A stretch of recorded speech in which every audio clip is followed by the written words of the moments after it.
সামনে গেলাম, তাকায়া দেখি এমন একজন ব্যক্তি দাঁড়ায় আছে ঘরের দরওয়াজায়, যেই লোকটাকে আগে পরে কোনোদিন দেখি নাই। পাও হইল জমিনে, মাথা হইল আসমানে, এত বিকট চেহারা আমার কোনোদিন নজরে পড়ে নাই। ফাতেমা ডাক দিয়ে বলে, মান আনতা মা ইসমুকা, তুমি কে, তোমার নাম কি? মালাকুল মউত দাঁড়ায়া ডাক দিয়ে বলেন, আমার নাম হচ্ছে মালাকুল মউত। কি জন্য আসছ? নবীজির সঙ্গে একটু দেখা করতে চাই। ফাতেমা ঘরের ভিতরে ডুইকা গিয়ে আব্বারে ডাক দিয়ে, কে বাবা গো, মালাকুল মউত দরওয়াজার সামনে দাঁড়ায় আছি। এই মালাকুল মউত যেখানে আসে, এই মালাকুল মউত তো কাউকে ছাড় দেয় না, ধরে নিয়ে যায়। বাবা গো ঘরে ঢুকতে চায়। আমার নবী বললেন, ফাতেমারে দরওয়াজা খুলিয়া দাও, মালাকুল মউতকে ঘরে আসতে বলো।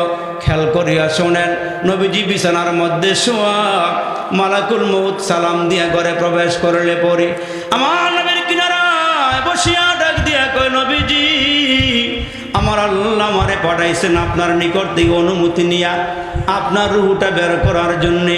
আমার নবী ডাক দিয়ে বলেন, মালাকুল মউত রে, এ মালাকুল মউত, আমি জানি সবাইকে দুনিয়া থেকে বিদায় হওয়া লাগবে। রাজা বলো, প্রজা বলো, ধনী বলো, গরিব বলো, দুনিয়াতে কেউ থাকতে পারে না। আমি পয়গম্বরও থাকতে পারবো না, আমাকেও নিয়ে যাওয়া হবে। তবে শুনিয়া রাখো, আমাকে তুমি নিয়ে যাইবা, আল্লাহ তোমারে পাঠাইছে, এখন নিবা। কয় নবী গো, আপনার নিকট থেকে অনুমতি নিয়ে রুহটা বের করার জন্য আল্লাহ আমারে পাঠিয়েছেন। আগে পরে আমি কাহার নিকট থেকে অনুমতি নেই নাই। আপনার খাতিরে গো নবী, আপনার সম্মানে আল্লাহ বলেছেন অনুমতি নিয়ে যেন আপনার রুহটা বের করি। আপনি অনুমতি দিলে, পারমিশন দিলে আপনার রুহটা বের করতে। আমার নবী ওই মুহূর্তে ডাক দিয়ে বলে, মালাকুল মউত, জানি রুহ নিবা, তবে আমার রুহটা নেওয়ার আগে আমি জিব্রাইলের সঙ্গে একটু কথা বলতে চাই। জিব্রাইল একজন ফেরেশতা, যিনি কোরআন নিয়ে আমার নবীর কাছে আসছেন। আমার নবী উহুদে, জিব্রাইল আমিন উহুদে। আমার নবী বদরে, জিব্রাইল আমিন বদরে। আমার নবী যেখানে কোরআনের আয়াত নিয়ে জিব্রাইল আয়েশা হাজির হয়ে গেছেন, সেখানে আমার নবীর ইজ্জত এত বেশি, এত সম্মান বেশি। আমার নবী যেখানে গিয়েছেন, আল্লাহ ওইখানেই কোরআনের আয়াত আর সূরা নাজিল করেছেন। জিব্রাইল ডাক দিয়ে বলেন, ওগো নবীজি, আপনি আমার অপেক্ষা করতেছেন, আমি আপনার সঙ্গে দেখা করার জন্য আসছি, কি বলবেন বলেন। আমার নবী ডাক দিয়ে বলেন, জিব্রাইল রে, আমার আল্লাহ নাকি পাঠাইছে আমার রুহটা নিয়ে যাওয়ার জন্যে। এরে জিব্রাইল, আমার রুহ নিবা, আমি জানি আমি থাকতে পারবো না, মালাকুল মউত আমার রুহটা নিয়ে যাবে। তবে আমার জানার ইচ্ছা হইল রে জিব্রাইল, আমি যেই কয়দিন দুনিয়ার মধ্যে ছিলাম, উম্মতের চিন্তায় আমি কোনোদিন পেটটা ভরিয়া খানা খাই নাই, উম্মতের চিন্তায় কোনো রাত আমি তৃপ্তি সহকারে ঘুমাই নাই। আমি যখনই সময় পাইছি, আমার উম্মতের পক্ষে হাত বাড়াইয়া দিয়া উম্মতের নাজাতের জন্য আল্লাহর দরবারে দোয়া করেছি। এর জিব্রাইল, এখন নাকি আমাকে চলে যেতে হবে আল্লাহর দরবারে, মালিকের সাক্ষাতে আমাকে চলে যেতে হবে। তবে জিব্রাইল, আমি জানতে চাই, কিয়ামত পর্যন্ত আমার উম্মতের পাহারাদারি কে করবে? আমার উম্মতগুলোকে কে দেখা রাখবে? আমি একটু জানতে চাই। আমি দুনিয়া থেকে বিদায় হয়ে গেলে রে জিব্রাইল, আমার উম্মতের উপরে যেন আযাব গজব কম আসে, আমি জানতে চাই। জিব্রাইল আমিন মুহূর্তে আল্লাহর দরবারে চলে গেলে আমার আল্লাহ ডাক দিয়ে বলেন, জিব্রাইল রে, আমার বন্ধুরে গিয়া বলে দে, আমি আমার বন্ধুরে যেমন ভালোবাসি, আমার বন্ধুর উম্মতের আমি আল্লাহ তেমন ভালোবাসি। আমি আমার বন্ধুরে যেমন ভালোবাসি, বন্ধুর উম্মতরেও তেমন ভালোবাসি। এই জন্য তো ইয়াবা খাইলো আল্লাহ কিছু কয় না, গাঁজা খাইলো আল্লাহ কিছু কয় না, আঞ্জা দিয়া গাঞ্জা খাইলো আল্লাহ কিছু কয় না, চিপা চাপার মধ্যে গিয়ে ইয়াব্বা খাইলো আল্লাহ কিছু কয় না, রমজান মাসের দিনের বেলা ডাইলের বড়া খাইলো আল্লাহ ধরে না। আল্লাহ কয়, আমার ধরার ক্ষমতা আছে, আমি ধরি না। কেন জাননি? ওই যে বিশেষ মুহূর্তে আমার নবী দুনিয়া থেকে বিদায় হওয়ার আগে আমার দরবারে হাত বাড়ায় কয়, আল্লাহ আমার উম্মতের পাহারাদারি কে করবে, আমার উম্মতের জিম্মাদারি কে নিবে, আমার উম্মতকে কে দেখা রাখবে। এই জন্য উম্মতকে কোনো কিছুই বলি না। যাও রে জিব্রাইল, আমার বন্ধুরে কয়ে দাও আমার বন্ধুর উম্মত যদি গুনাহ করে আমি এদেরকে সঙ্গে সঙ্গে আযাব দিব না, আমি এদেরকে শাস্তি দিব না। আমার বন্ধুরে জানায়া দাও আমি আল্লাহ পাক রব্বুল আলামিন আমার বন্ধুর যেমন ভালোবাসি, আমার বন্ধুর উম্মতেরও তেমন ভালোবাসি। আমার বন্ধু যেমন করে উম্মতের জিম্মাদারি নিছে, কিয়ামত পর্যন্ত আমি আল্লাহ নিজে উম্মতের জিম্মাদারি নিয়ে নিলাম, উম্মতের জিম্মাদারি আমি নিয়ে নিলাম। তবে জানায়া দাও এরা যদি গুনাহ করে সঙ্গে সঙ্গে আযাব আসবে না। এরা ঘরে গুনাহ করলে বাহিরে যাওয়ার সুযোগ পাবে, আবার বাহিরে গিয়া গুনাহ করলে ঘরে আসার সুযোগ পাবে। আল্লাহু আকবার, কত বড় ছাড় দিছে আল্লাহ। ঘরে গুনাহ করলে বাহিরে যাওয়ার সুযোগ আছে, বাহিরে গিয়া গুনাহ করলে ঘরে আসার সুযোগ আছে। তার কারণ আল্লাহ পাকের কাছে আল্লাহ নবী বলছিল, আল্লাহ আমার উম্মতের তওবা, গুনাহ করার পরে তওবা করব, এইটার সিকিউরিটি কয়দিন আল্লাহ, এরা গুনাহ করলে এদের তওবা কয়দিন আগে কবুল হবে একটু আমার জানাইবা। আল্লাহু আকবার। আল্লামা তকি উসমানী সাহেব লিখেন যে বিশ্বনবী আবদার করার পরে আল্লাহ বলছেন, নবী গো আপনার উম্মতের তওবাটা কতক্ষণ, মৃত্যুর কতক্ষণ আগে আমি আল্লাহ তওবা কবুল করলে আপনি খুশি হবেন। আমি আল্লাহ বলে দিলাম আপনার উম্মত যদি মরণের 1 বছর আগে তওবা করে আমি আল্লাহ সেই তওবা কবুল করে নিব। দরুদি নবী তো মায়ার নবী কয়, আল্লাহ সময়টা অনেক বড় হয়ে যায়, সময়টা অনেক বেশি হয়ে যায়, আল্লাহ সময়টা আরেকটু ছোট করে দেন, আরেকটু কমায়া দেন। আল্লাহ বলেন যান, আপনার খাতিরই তওবার সুযোগটা মৃত্যুর 6 মাস আগে দিয়ে দিলাম, 6 মাস আগেও তওবা করলে তওবা কবুল হবে। দরুদ নবী হাত ভরায় একা, আল্লাহ আরেকটু কমায়া দেন, আল্লাহ এই সময়টা আরেকটু কমায়া দেন। আমার উম্মতের যে অবস্থা, আজ যেই ফরমালিন খায়, হ্যাঁ বাজারে গেলে ফরমালিন, ঘরে গেলে ফরমালিন, বেজাল আর বেজাল। এক বেটাই বলে নিয়ত করছে বেজাল্লা দুনিয়া তাহার দরকার নাই, নিয়ত করছে ফাঁসি দিয়ে মরব, বাজার থেকে পাটের রশি কিনাই না, ওই চকের মধ্যে গাছতলায় গিয়া ওই গাছের মাথার মধ্যে এক মাথা রশি আর এক মাথা গলায় বান্ধা যখন লাভ দিছে, রশি মাঝখানটা ছিঁড়ে বেড়া করে গেছে। এই বেটায় কই কিরে আজীবন শুনলাম ফাঁসি দিয়ে মানুষ মারা যায়, আর আমি তো উপরের থেকে নিচে জাপ দিয়ে পইরা মরলাম না, রশি কই, রশি আতায়াত দেখে এটা 1 বছর আগের পাট। বেজাল বেজাল, পাটের মধ্যে কি বেজাল। এই বেটায় কর না এমনি মরণ যাইব না। পরের দিন বাজারে গিয়ে 1 বোতল বিষ কিনছে, একবারে ভালো দেখে বোতল কিনাই না, রাতের বেলা দরওয়াজা লাগাইয়া ঘরে খাইয়া খালি গড়াগড়ি গড়াগড়ি, এই পার থেকে এই পার, ওই পার থেকে এই পার গড়াগড়ি করে। দেখে ফজরের আজান দেয় মুয়াজ্জিন, হাইয়া আলাস সালাহ হাইয়া আলাল ফালাহ আসসালাতু খায়রুম মিনান নাওম। বেটায় গলামালা টিপা টিপা দেখে মরার কোনো চিন্তা ভাবনা নাই, সম্ভাবনা নাই, মরলাম না কেন, 1 বোতল পুরা খাইলাম, তাকাইয়া দেখে আসলে বিষের মধ্যেও বেজাল, বিষের মধ্যে কি বেজাল, মরা সম্ভব হয় নাই। এই বেটায় নিয়ত করছে জাগ্গা যা করছে আল্লাহ, সকালবেলা ফজরের পরে মদনপুরের চৌরাস্তায় গিয়ে কয়েকটা হামাগুড়ি দিয়ে পরে থাক মনে ট্রাক সাফা দিয়ে আমার একদম পিছালাই পড়ে। এই বেটায় সকাল 7টা থেকে নিয়ে 10টা পর্যন্ত ঘোরাঘুরি করে, একটা ট্রাকও আসে না। কয় কী হয়েছে, কয় কাশপুরে জ্যাম লাগছে, আর ওই ব্রিজের মধ্যে জ্যাম লাগার কারণে একটা গাড়ি এখন আয় না, সব আটকায় রাখছে। এই বেটায় নিয়ত করছে জাগ্গা এখনও মরা হইল না। এই বেটায় গেছে একবারে সোজা যমুনা ব্রিজের উপরে, সিরাজগঞ্জের যমুনা ব্রিজের উপরে গিয়ে যখন লাভ দিছে, 1 কিনারাত লাভ দিয়ে যখন নিচে পড়ছে, যে হাডু আমার না ফানে, নিচে সর পড়ছে বালুর সর। বেজাল দুনিয়া বেজাল। আল্লাহ রে আমার নবী কয়, আল্লাহ আমার উম্মতের তওবার সুযোগটা একটু কমায় দাও, তাড়াতাড়ি করে মুহূর্তে আল্লাহ সুযোগ দিয়ে দাও। এখন আল্লাহ পাক ডাক দিয়ে উম্মতের কইয়া দেন, উম্মত যদি মরণের, ভালো করে খেয়াল করেন, উম্মত যদি মরণের 1 মাস আগে গুনার কথা কই আল্লাহরে ডাক দিয়ে আল্লাহ আমারে মাফ করে দাও, এরা যদি মনে করে আর গুনাহ করতাম না, তাহলে ওই তওবাটা আল্লাহ কবুল করে নেন। কমতে কমতে কয় মাস হয়েছে, 1 মাস। আবার পরে আমার নবী খুশি না, আল্লাহ আর একটু কমায় দেন, আমার দরুদি নবী তো, আল্লাহ আর একটু কমায় দেন। কমাইতে কমাইতে এতটুক আসছে, আসার পরে আল্লাহ আর একটু কমায় দেন। কয় যান 15 দিন দিলাম, 15 দিন আগে তওবা করলো কবুল, এখন জানবো কেমনে যে আমার মরণ আর 15 দিন বাকি আছে। এই জন্য আল্লাহ ডাক দিয়ে নবী গো আপনার উম্মতরে কইয়া দেন, মরণের 1 সপ্তাহ আগে তওবা করলে তওবা কবুল। কই আল্লাহ না এটা হয়েছে না, আল্লাহ আর একটু কমায় দেন। কমাইতে কমাইতে 1 দিনের মধ্যে আনছে। কয় আল্লাহ 1 দিন দেন। 1 দিন দেওয়ার পরে আল্লাহ রসুল কয় আল্লাহ 1 দিনে বেশি হয়ে যায়, আল্লাহ মরণের 1 ঘন্টা আগে তওবা, আপনার উম্মত করলে আল্লাহকে 1 ঘন্টা আগে তওবা করলে তওবা কবুল। আল্লাহ নবী কয় আল্লাহ এইটাও লম্বা হয়ে যায়, বড় হয়ে যায়, একটু কমায় দেন। কয় জানেন কণ্ঠের মধ্যে রুহু আসার আগে গড়গড়ানি শুরু হইলে ওই মুহূর্তে তওবা করলে আমি আল্লাহ তওবা কবুল করে নিব। দরুদি নবী, এটা মায়ার নবী। আল্লাহু আকবার। এই মায়ার নবী উম্মতের লেগে কান্দে। আপনার আমার পয়গম্বর ডাক দিয়ে আল্লাহ যেই কয়দিন দুনিয়াতে ছিলাম উম্মতের জন্য কান্না করেছি রে মাবুদ। আল্লাহ আমার উম্মতকে ক্ষমা করে দাও, উম্মতকে মাফ করে দাও। আল্লাহ উম্মতের চিন্তা আমি রসুল ঘুমাইতে পারি না, উম্মতের চিন্তা আমি রসুল আরাম করতে পারি না। ওই উম্মতের জন্য আল্লাহ রসুল দিন রাত কাঁদি। আর উম্মতের অবস্থা কি? উম্মতের অবস্থা এমন হয়েছে, নবী কই নবীর উম্মত কই।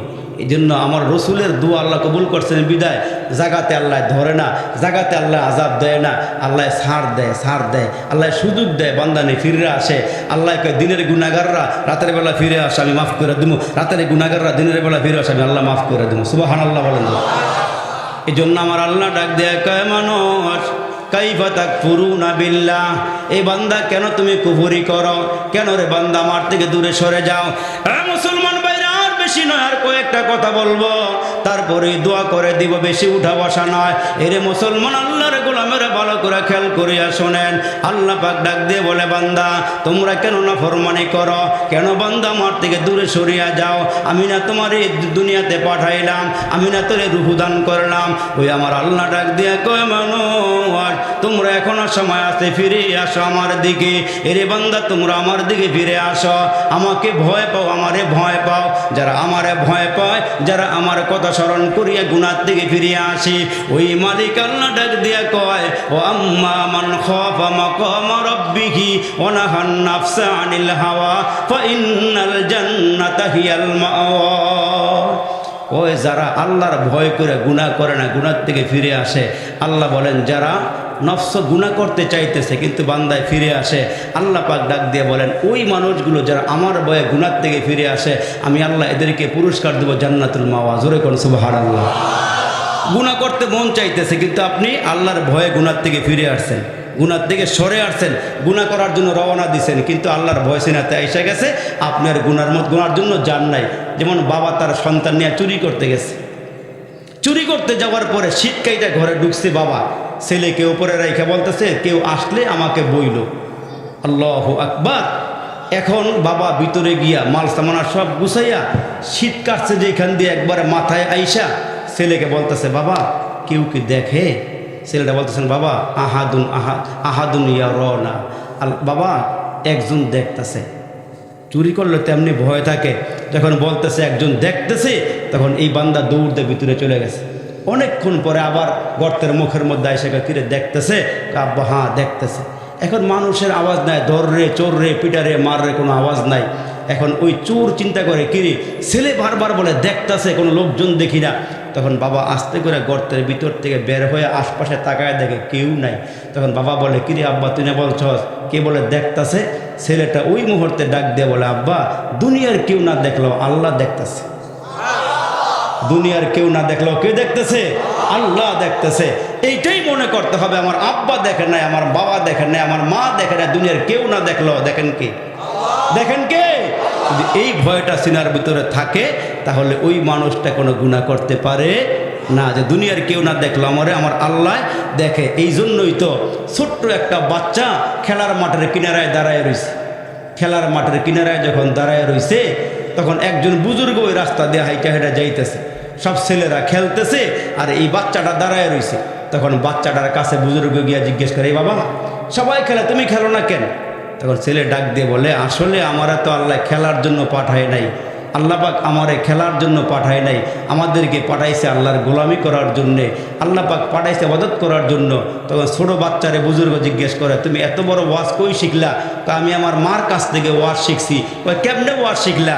আমি আমার মারে দেখছি যখন চুলার মধ্যে আগুন ধরাইতে যায় তখন ছোটো ছোটো লাকড়িগুলো চুলার মধ্যে আগে দিয়া তারপরে বড় লাকড়িগুলো দেয়, ওই তখন আগুন জ্বালায় রাখে। আমার ভয় তখন থেকে হয়েছে, না জানে আমি ছোট অবস্থায় মারা গেলে আল্লাহ যদি আমাকে দিয়ে জাহান্নাম উদ্বোধন করে, ওই ভয়ে আমি দুনিয়ার কোনো খেলা খেলি না, একমাত্র কেবলমাত্র আল্লাহর গোলামি করি, বাকি অন্য কোনো কাজ করি না। জোরে করে সুবহানাল্লাহ। এই জন্য বাবা আল্লাহর ভয়টা ভিতরে ঢুকান, আল্লাহর ভয় সিনার ভিতরে ঢুকান। 2 দিন পর্যন্ত মাহফিল শুনছেন, অনেক আলোচনা, দীর্ঘায়িত আলোচনা আপনারা শুনছেন। এই আলোচনাগুলি ধরে রাখতে পারেন, এর আমল করতে পারেন, তাইলে মাহফিল দেওয়া শর্ত আর ওয়াজ করা সার্থক। জোরে বলেন ঠিক না বে ঠিক? এই জন্য ওয়াজের সারমর্ম হইল প্রত্যেকটা বান্দা বান্দিকে 5 ওয়াক্ত নামাজ পড়া, হালালকে হালাল জানা, হারামকে হারাম জানা, মহিলারা পর্দা সহকারে চলাফেরা করা, আর আমরা পুরুষ যারা আছি আমরা পুরুষের আল্লাহর ভয়টা সিনার মধ্যে নিয়ে চলা, তাহলে ইনশাল্লাহ ইহকালে কল্যাণ হবে, পরকালেও মঙ্গল হবে। দোয়া করে দিন। মাকাম রাব্বিহি জান্নাতান।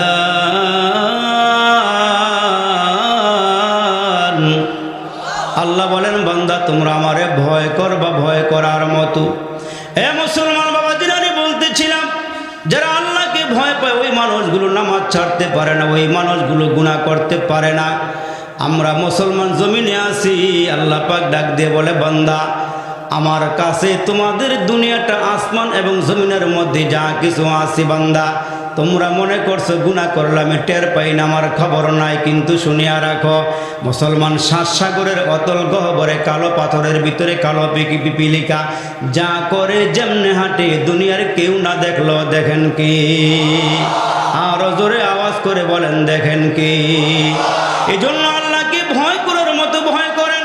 আমার মায়েরা যারা আছেন মাগো শুনিয়া লন, যেমন আপনাদের মধ্যে একজন বুজুর্গ মহিলা রাবিয়ার মতো একজন মহিলা, ওই রাবিয়া আল্লাহর এত ভয় পায় এত ভয় পায় কেন জানেননি?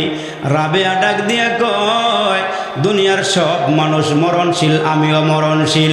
আমার মায়েরা যারা আছেন কয়েকটা কথা আপনাদের উদ্দেশ্যে বলি, একটু কানগুলো খাড়া করে শুনবেন। ওই রাবিয়া আল্লাহর এত ভয় করে এত ভয় করি 5 ওয়াক্ত নামাজের পাশাপাশি উনি জিকির আজকার কোরআন তেলাওয়াত নফল নামাজ দিয়া দিন কাটায় রাত কাটায়। আর ওই রাবিয়া আল্লাহকে পাওয়ার জন্যে সারাটা দিন রোজা রাখি আর সারাটা রাত দাঁড়ায়া দাঁড়ায়া নামাজ আদায় করি।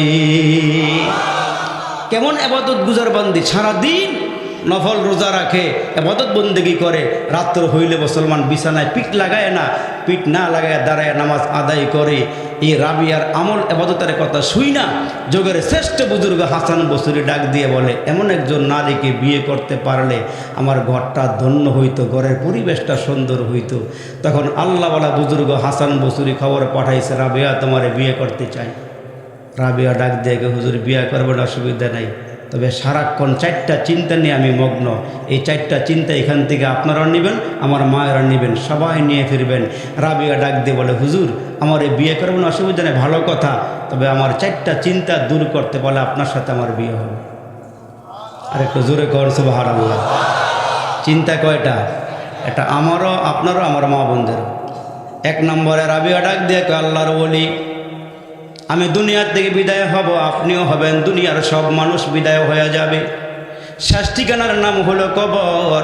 ওই দেখা যায় কবরস্থান, ওটাই আসল বাড়ি।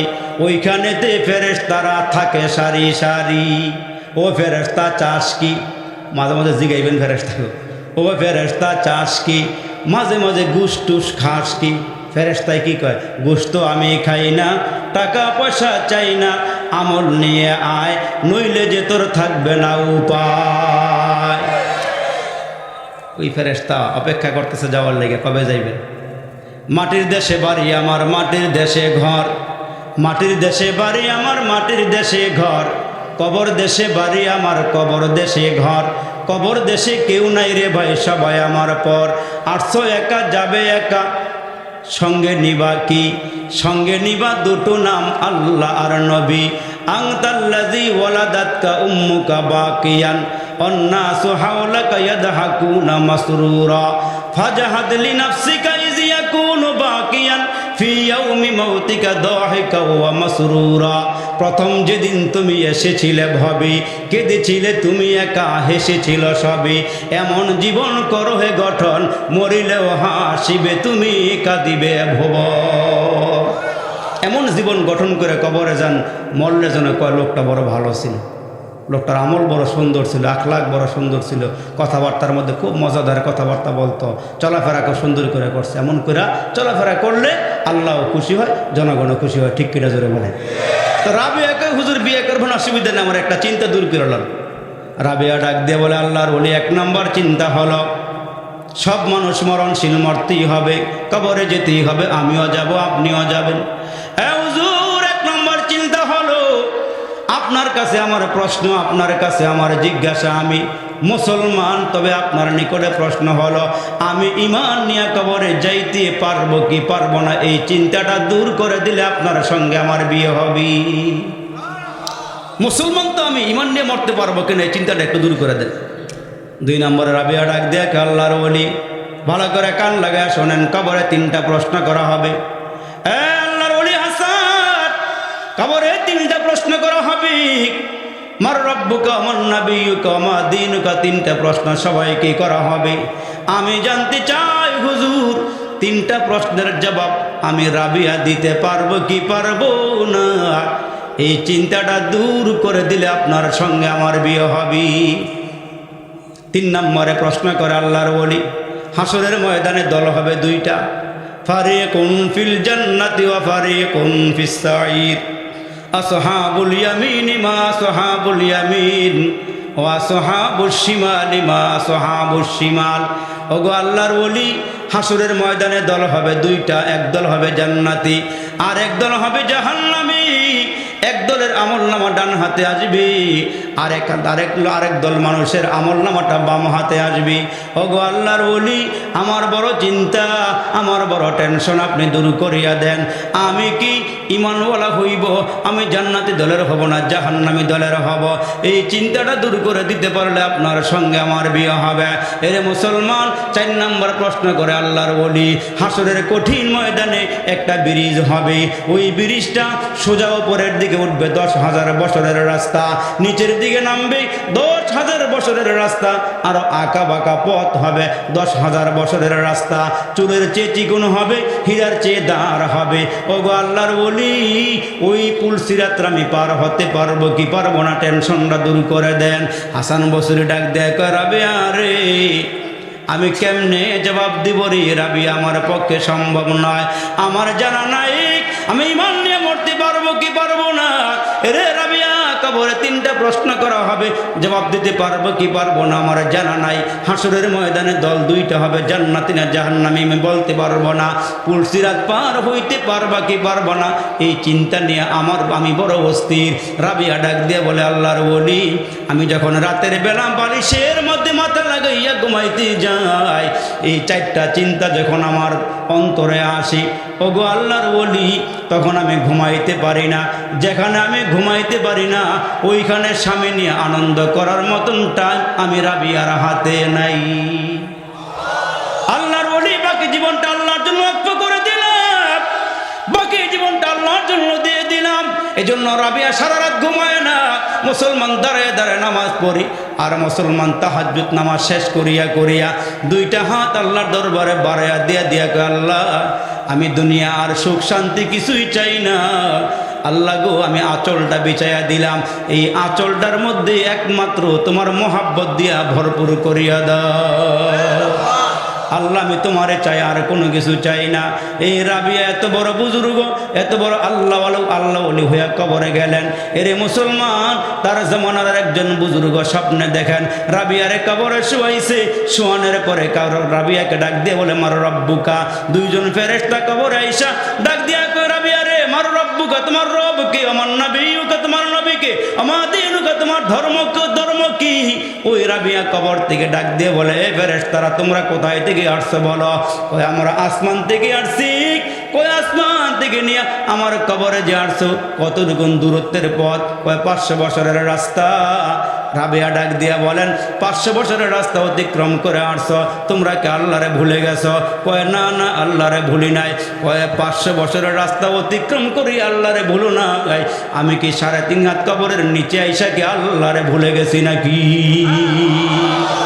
सारे दुनिया हो मुखालिफ कुछ नहीं नुकसान है, सारे दुनिया हो मुखालिफ कुछ नहीं नुकसान है, डर नहीं है गम नहीं है जब रहमत रहमान है। माटी करो ना माटिर तरे तुम्हार महत जीवनटारे, माटी करो ना माटिर तरे तुम्हार महत जीवनटारे, जीवन যৌবন দাতা যিনি বিলাও জীবন তাহার তরে। আর যদি জীবন দিতে না পারে আল্লাহর জন্য হাসরের ময়দানে আমরা বলবো, কি করলাম রে, কি করলাম রে কি করলাম, সোনার যৌবন হেলায় খেলায় খোয়াইলাম। কি করলাম রে কি করলাম রে কি করলাম, সোনার যৌবন হেলায় খেলায় খোয়াইলাম।